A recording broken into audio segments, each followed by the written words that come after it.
One of the most common things I hear from women in my sessions, INT, anger or confusion or even sadness, that's loneliness. A kind of loneliness that doesn't always make sense on the surface. Some of them have friends, partners, families, coworkers, and yet there's this deep, quiet ache underneath. That's the feeling of being unseen in a world that seems to move faster than your heart can keep up with.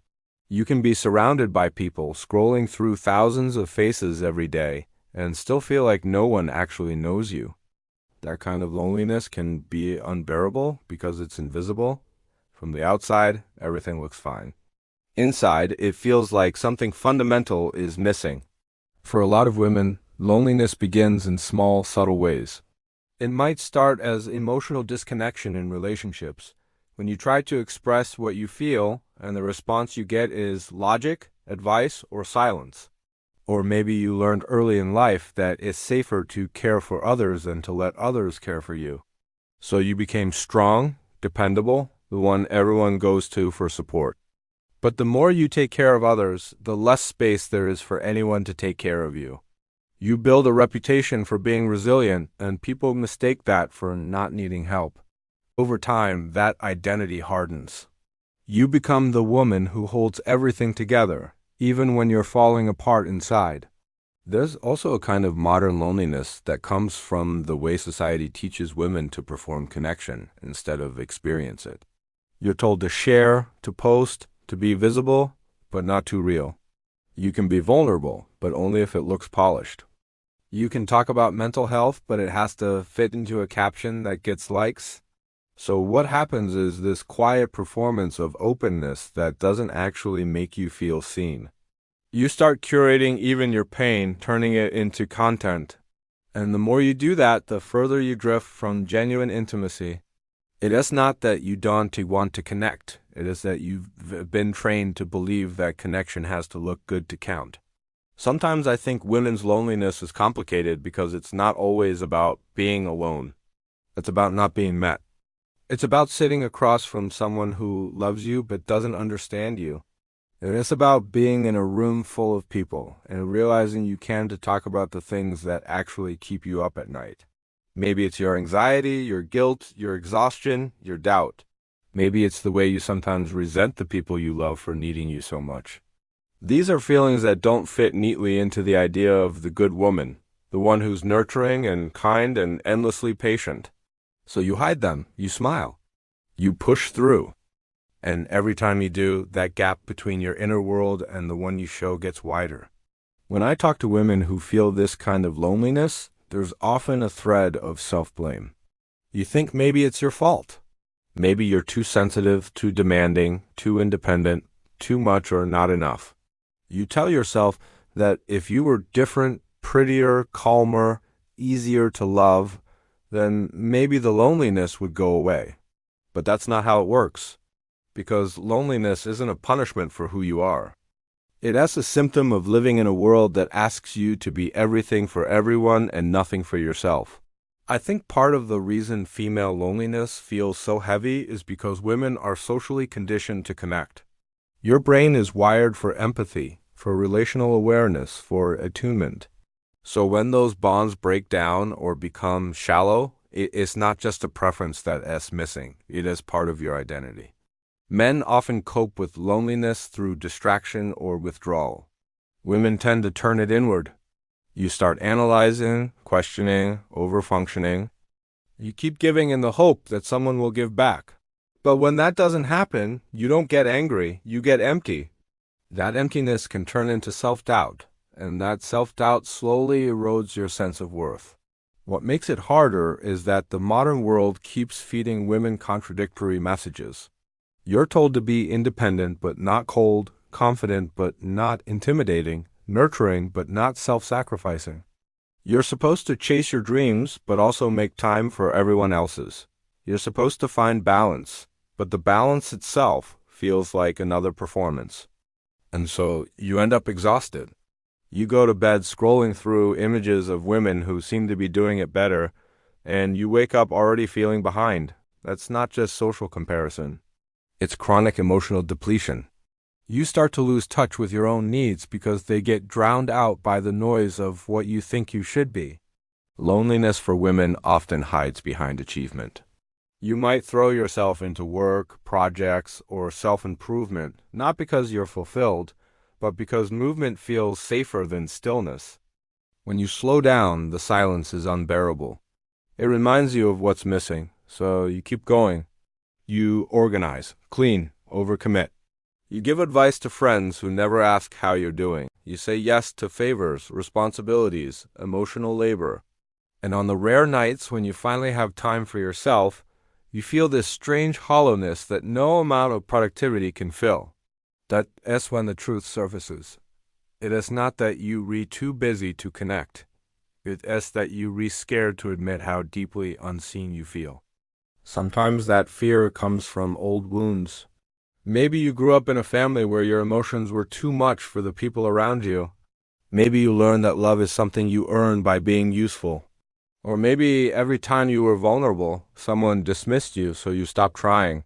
The adult version of that is the woman who keeps everything together on the outside but feels perpetually misunderstood on the inside. The loneliness isn't just about others. It's about the part of you that no one has ever stayed long enough to understand. When I sit with women who are struggling with this, I often notice how quickly they deflect kindness. If I say, "It sounds like you're hurting," the response is usually, "Yeah, but other people have it worse," or "I should be grateful." That's how deep the conditioning runs. You're taught to minimize your pain because it makes others uncomfortable. You're taught that empathy is for others, not for yourself. So you become fluent in care but illiterate in self-compassion. And that's what keeps the loneliness alive. Not the absence of love from others, but the absence of love toward yourself. I think what is tragic is that most women I meet are surrounded by people who love them, but few who truly witness them. There's a difference. Love can exist without understanding. Someone can love you for the role you play in their life, the partner, the mother, the friend, but not know the person underneath those roles. When that happens, love becomes a kind of cage. You start performing the version of yourself that keeps the peace, that maintains the illusion of harmony. But inside, you're screaming for someone to see you. Not the version of you that helps, not the one that comforts, not the one that's strong, just you. The hardest part about loneliness is that it feeds on silence. The more you hide it, the stronger it gets.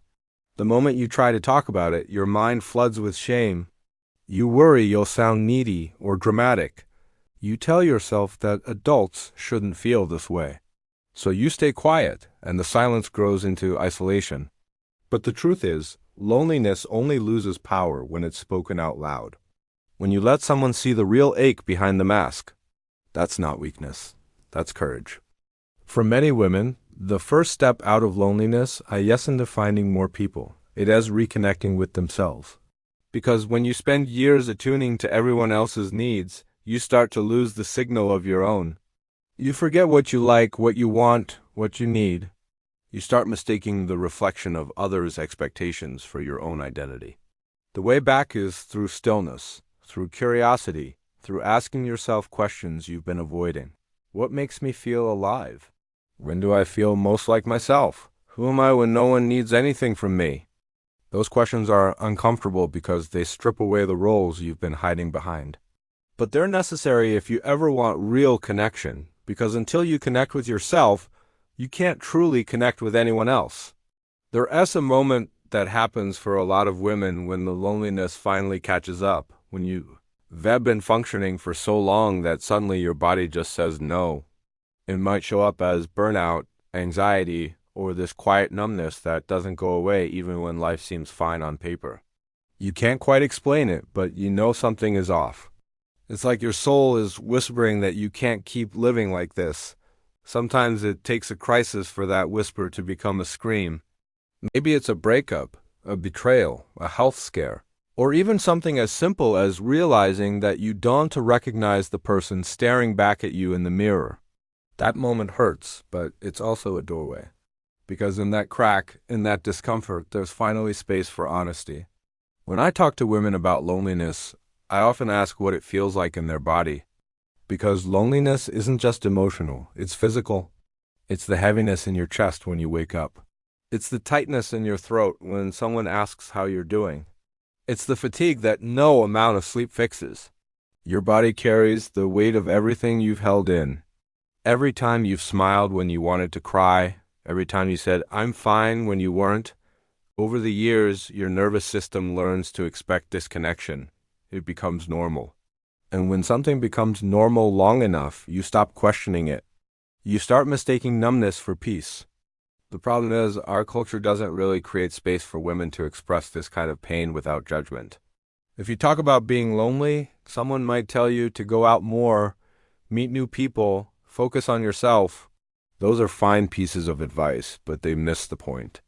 Because loneliness isn't always about a lack of people. It's about a lack of resonance.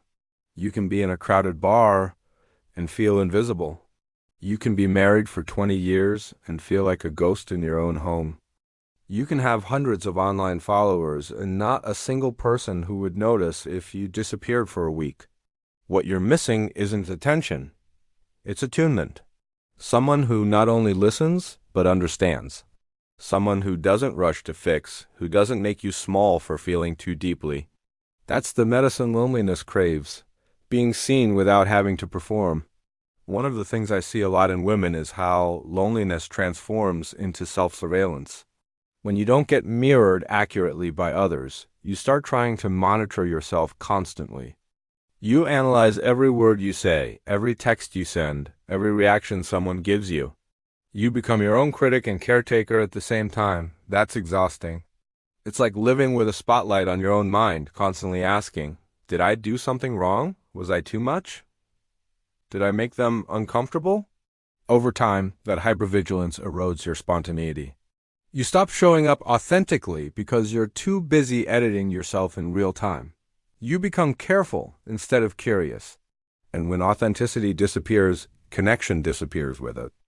Loneliness also gets complicated when it intersects with success. There is this paradox I see in a lot of high-achieving women. The more successful you become, the lonelier you feel, because success creates distance. People admire you, but they don't approach you the same way. They assume you don't need help, but you've got it all figured out. You can feel like you've built a life that impresses everyone, but doesn't actually feed your heart. You might even feel guilty for feeling lonely because you should be grateful. That guilt becomes another layer of isolation. It's hard to admit that the very thing you worked so hard for, independence, competence, recognition, can sometimes become a cage. And then there's the kind of loneliness that comes from not fitting into the traditional molds of womanhood. Maybe you're single when everyone else is coupled. Maybe you don't want kids, or you can't have them.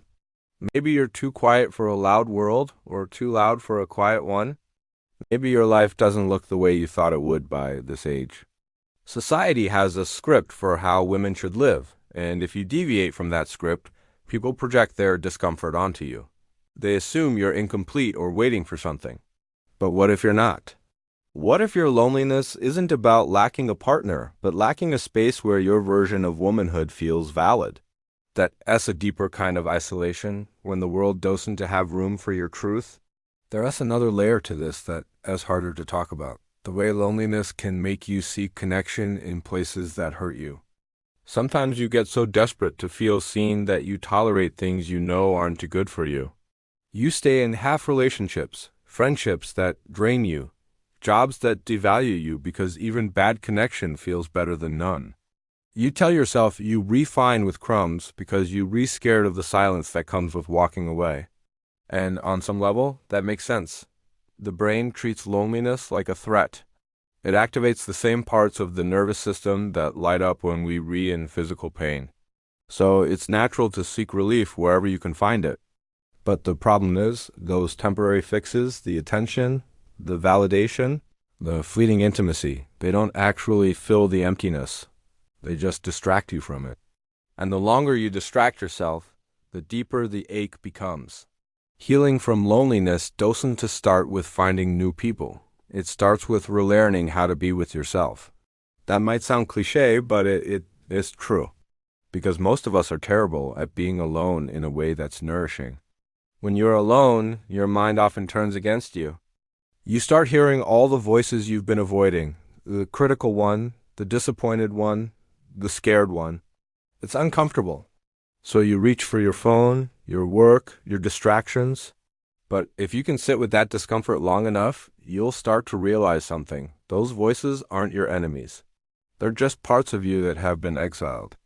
The part that feels unworthy, the part that's still grieving, the part that still hopes someone will finally choose you. When you can turn toward those parts with compassion instead of avoidance, you start building an inner relationship. And that's what begins to heal loneliness from the inside out. Sometimes I ask women to imagine what it would be like to treat themselves the way they treat the people they love, to offer themselves the same patience, the same forgiveness, the same curiosity. Usually they look at me like that's impossible. But it's not. It's just unfamiliar. Most women were never taught to direct care inward. You were raised to pour your energy outward into relationships, family, work, and now that energy has nowhere to go when you're alone. Self-compassion feels selfish. Stillness feels lazy. But the truth is, self-connection isn't indulgence. It's foundation. You can't build real intimacy on emptiness. You have to fill your own well first. Loneliness also changes when you start to understand your boundaries. Because a lot of what women experience as loneliness isn't just a lack of people. It is emotional exhaustion from relationships that don't honor reciprocity. You can't feel connected if every relationship is one-sided. Boundaries aren't walls. They're filters. They help you create space for the kind of connection that nourishes you instead of depletes you. That means sometimes saying no, sometimes disappointing people, sometimes choosing solitude over shallow company. And yes, that's scary. But here's the paradox. The more authentic your boundaries become, the deeper your connections get, because you're no longer performing. You're showing up as yourself. And when you show up as yourself, you attract people who see that self. There's also this interesting pattern I see in therapy. Women who say they want connection, but when genuine intimacy becomes available, they pull away. They get anxious, they overthink, they sabotage. And that's not because they don't want love. That's because love feels dangerous when you've lived without it for too long. Real intimacy threatens the identity you've built around independence, competence, control. To be truly seen, you have to let go of the performance. That's terrifying for someone who's spent years surviving through control. So you might push people away, not because you don't need them, but because needing feels unsafe. That's why healing loneliness often requires learning to tolerate connection, not just crave it.